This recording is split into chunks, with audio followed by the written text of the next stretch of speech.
mo ng social media, gumala pala ang buong barkada pero hindi ka nila isinama. Friends pa rin ba sila? O frenemies na? Good evening mga kapuso and all over the world. Ako po si Heart Evangelista. At ako naman po si Sean Lucas.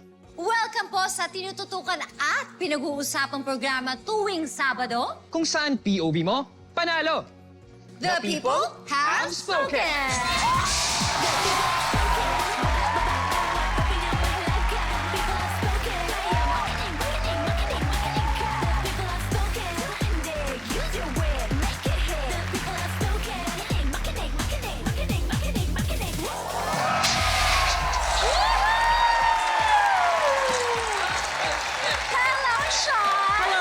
Ito, may tanong ako sa'yo. Na-experience mo ba na hindi ka sinama ng barkada sa lakad nila? Oo, na-experience ko na yun. Kaya naman ginawa ko, gumawa ko ng sarili kong lakad. Totoo naman. Ikaw, na-experience mo na Of ba course, yun? since grade 1, never nila ako sinama. Kaya nagtrabaho na lang ako. Pero may kilala akong hindi tayo iiwan kahit anong mangyari. Ang maganda, pogi, at energetic na people! Hello, people!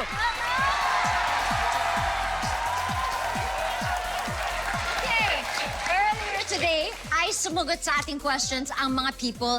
Ang answers nila ang huhulaan ng ating celebrity contestants today. And now, it is time to welcome our celebrity contestants. The first team is ang powerhouse combo sa drama at komedya na ngayon ay nasa kanilang TikTokeries era. The bold, the beautiful, Miss Pinky Amador and Kai Cortez. The team is Pinky!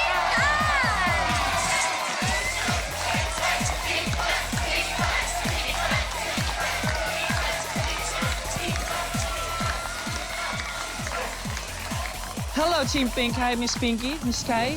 Alam ko mga competitive kayo, pero ito, are you confident na mahuhulaan ninyo ang sagot ng ating mga people? Kakayanin namin to. Kayang-kaya. Yeah! Pero heto ang makakatapat nila. Mula sa pamilya na mahuhusay sa aktingan at tunay na palaban ang magtiyuhin na mag-best friends pa. Sina Meryl Soriano at Mel Martinez, ang team Mermel!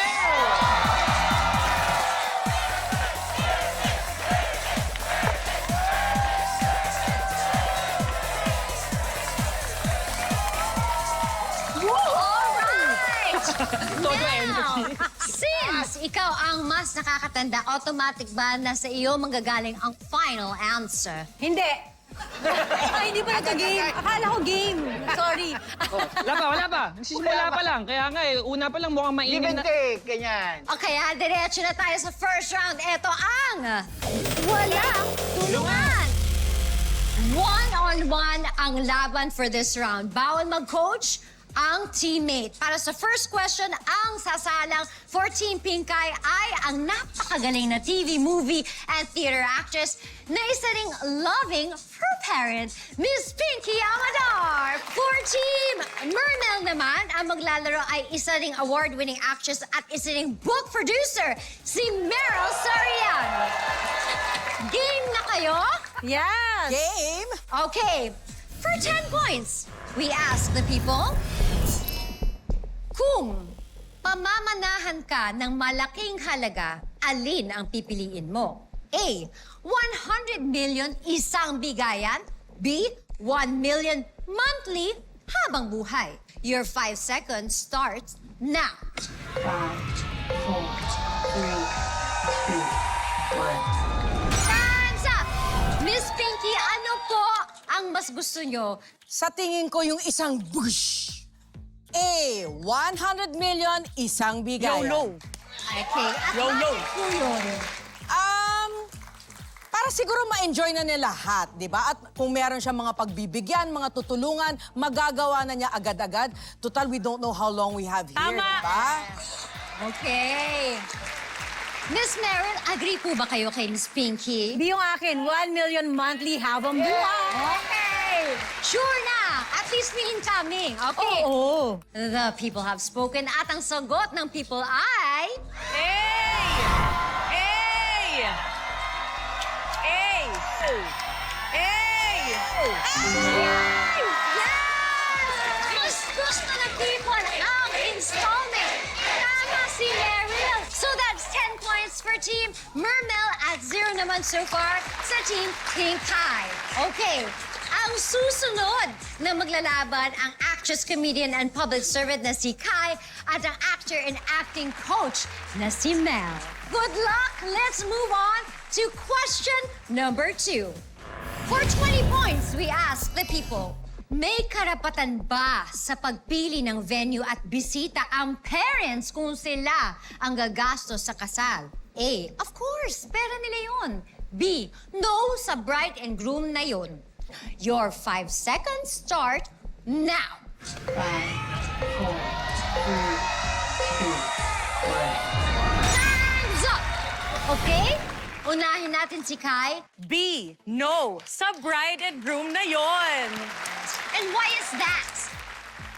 Because as a parent, ako kung gagastusan ko ang kasal ng anak ko, it's for her or him to be happy. At kung saan sila happy, doon ako magiging happy. Nel, anong basa mo sa people at ano kaya ang sagot nila? Tingin ko, I believe daw. Hindi, sa mga nakikita ko sa audience natin, I think it's letter A. Yan. Kasi syempre sila ang gagastos. Respeto naman sa mga magulang. They have the right para kung ano man yung suggestions sila, ideas, and there are parents.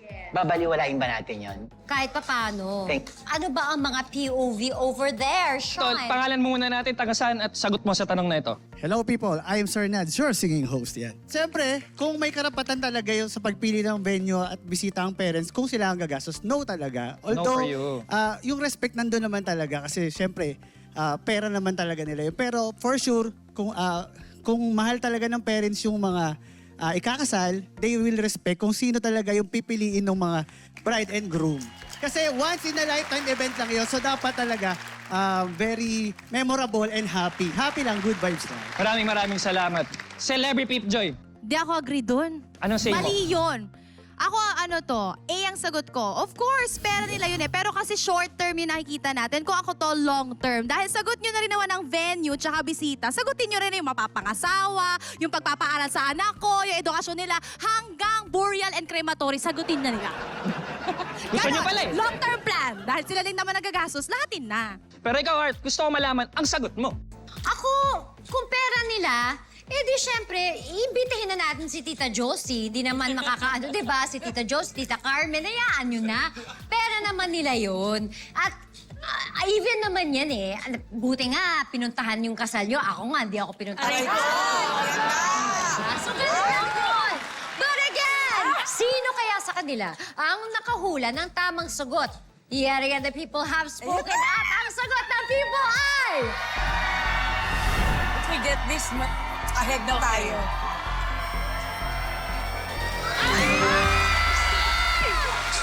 Sabi na kayo nyo! Dapat bride and groom yun! Nakabawi si Sky and Kiki! I'm so sorry, Tita Josie! Hindi ka makakarating sa wedding! Alright, let's update the scores. 20 points na ang Team Pinkay, habang may 10 points naman ang Team Mermel.